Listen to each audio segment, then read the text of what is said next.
السلام عليكم ورحمة الله تعالى وبركاته. أهلا وسهلا بكم في فيديو شرح جديد. هنشوف مع بعض النهاردة شرح دالة من الدوال المهمة جدا في برنامج الإكسل، وهي دالة اف. والدالة دي مهمة ليه؟ لأن ممكن استخدمها مع دوال متعددة زي فيلوكاب، ماتش، اندكس، اند، اور، أدخلها في كذا حاجة. ومش كده وبس، ممكن تتعامل مع أرقام وتتعامل مع نصوص. فالنهاردة هنحاول يعني نقول مثال عملي على الأرقام، ونشوف فيديو تاني نتكلم فيه على النصوص. وليكن مجموعة من الموظفين عندي، وأنا عندي شركة ملابس مثلا، وبحسب لهم المرتب على شرطين. أنا بديلك سالري ثابت، الموظف عندي بديله 2000 جنيه ده ثابت، وبديله مثلا 2% على اللي باعه. يعني أنت بعت أكتر من 100 ألف جنيه، بديك 2% منهم. بعت أقل، خلاص بتاخد ال2000 جنيه. أنت بالنسبة لي ما بتباعش. طبعا أنا بقول أرقام يعني كلها خيالية. وليكن الموظف اللي قدامي ده باع في الشهر 102 ألف جنيه، وانا حاطط شرط ان انت بتاخد 2000 جنيه ده ثابت كل شهر، و2% من اللي بعته. يبقى انا عايز افهم الاكسل، هقول له لو الموظف ده باع اكتر من 100 ألف جنيه اديله 2% اللي هو الرقم ده. وعندي السالري الثابت ده، يبقى هياخد الاتنين دول، اللي هياخد الانسنتيف وهياخد السالري الثابت. وليكن الموظف ده باع اقل من باع ب71 ألف جنيه، اي اقل من 100 ألف جنيه، يبقى مش هياخد انسنتيف، هياخد السالري بتاعه الثابت. او فهمنا بالعربي ايه من المثال ده؟ ان انا عايز اخلي الاكسل هقول له لو لقيت ده باع اكتر من 100 ألف جنيه اديله انسنتيف، لو ما لقيتش اديله زيرو. خلينا نطبق المثال ونشوف تطبيقه هيبقى عامل ازاي.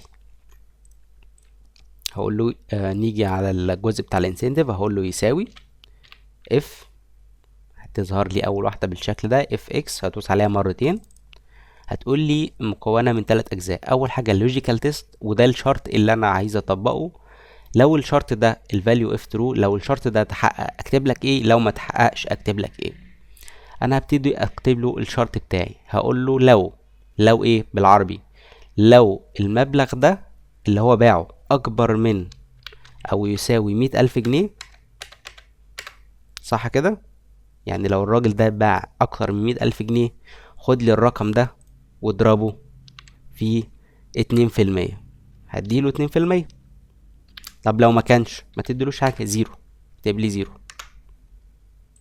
تاني شرط، لو لقيت الرقم ده المبيعات بتاعة الراجل ده ب2 اكبر من او يساوي 100 ألف جنيه، خد لي الب2 مبيعاته واضربها لي، اللي هي علامة النجمة دي اللي هي ضرب 2%. لو ما كانش value if false زيرو، ما تديلوش حاجة خالص. واجي على الخلية دي، اكيد مش هطبق الخلية دي او الفانكشن دي على كل الموظفين اللي عندي، لا انا باجي هنا كده اقف على دي، اجي عند الماوس كده شكله بيتغير من تحت، وادوس مرتين، هيطبق لي على كل الناس اللي عندي. مثلا ده 125 عدى ال100 ألف، خد بونص، ده ما خدش. والسالري عندي 2000 جنيه ثابت على كل الموظفين. ابتدي اجي هنا اجمع بقى يساوي المرتب الثابت زائد الانسنتيف اللي هياخده، ونفس الكلام اقف على دي، الماوس شكله بيتغير، اسحب لتحت، يبقى كل واحد ده فعلا خد المرتب بتاعه 4000 جنيه، جزء ثابت سالري وجزء انسنتيف. ده خد بس الجزء الثابت لانه باع اقل من 100 ألف جنيه. طبعا الارقام دي كلها بس ان احنا نشرح عليها مثال. خلينا نضيف حاجة تانية برضو، انا هحاول اعيد وازيد في الامثلة علشان ان انت تبقى معايا خلصت الفيديو ومش محتاج ان انت تطبق، بس فاهم الموضوع ماشي ازاي. احنا قلنا الراجل ده هياخد 2%. طيب على افتراض ان انا غيرت رأيي وقلت ان الناس شغالة كويس هديلهم 3%، انا كده هحتاس. انا عايز اخلي الخلية دي تبقى مرجعية عندي، ان انا لو كتبت 3%، ثانية واحدة كده، لو هدي الناس 3% مثلا، السالري ده يتغير على طول، ده هيتغير وده يتغير. 4% مثلا، كل الارقام دي تتغير. هنعملها ازاي؟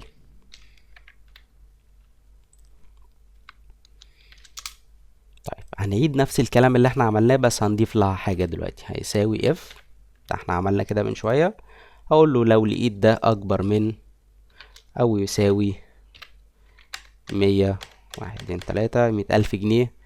ايه اللي هيحصل؟ هقول لك المبيعات اللي هو باعها اضربها لي في 4%. مش هكتب 4%، هكتب بقى الخلية دي.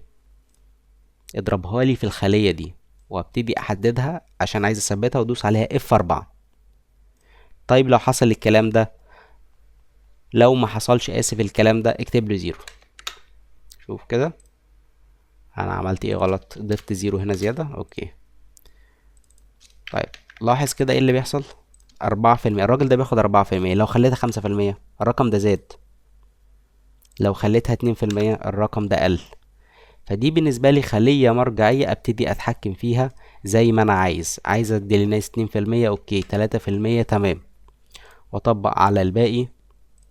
وادي عندي السالري 2000 جنيه قلنا، اطبقها على الباقي في ثواني. خلاص انا بقيت فهمت الموضوع. يساوي المرتب الثابت بتاعي زائد الانسنتيف اللي بياخده، جمعتهم اطبق على الباقي. شفت عندي السالري بقى، يعني الناس بتاخد عندي مرتبات 300 الف جنيه وباقيين عندي ب9 مليون جنيه. جميل جدا. وممكن تعمل حاجة كده برضو تميز شغلك، تروح عامل للاتنين دول هايد.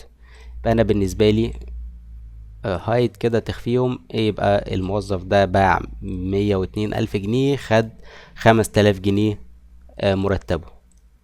مش باين عندي اي تفاصيل ولا انسنتيف ولا اي حاجة، انا بس اغير رقم 2%، خلاص ده مرتبه زاد. 4% زاد، ده كده انا فاهم ان هو خلاص اقل من 100 ألف جنيه ما خدش حاجة. في برضو خطوة ممكن نزود برضو بدل ما اعملها في 1 2 3، ممكن ندمج كل الحاجات دي في حاجة واحدة. خلينا نشوف. لكن احنا لحد كده احنا فهمنا اف بتعمل ايه، خلينا نفهمها عربي وبعد كده نطبق بالمثال.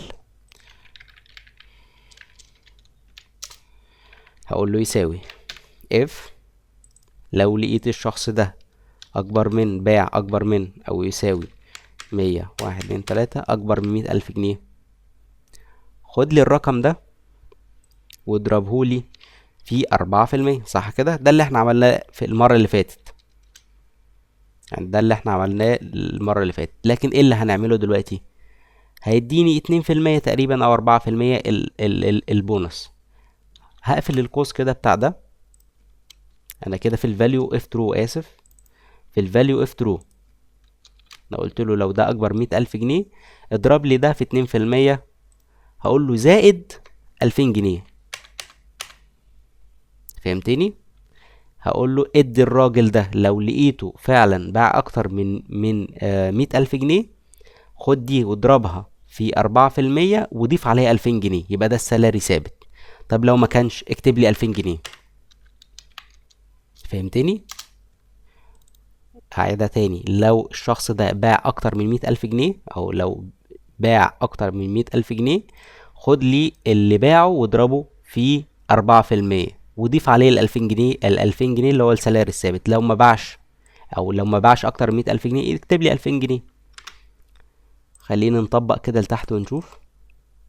والله ده باع اقل من 100,000 جنيه، خد 2000 جنيه، وهتطلع لي نفس الارقام اللي انا شفتها المرة اللي فاتت. لو غيرت 4% خليتها 5%، كل الارقام دي اللي هتتغير عندي ما عدا الناس بتوع ال2000 جنيه، لانهم ملهمش انسنتيف وملهمش حاجة ممكن اضيفها.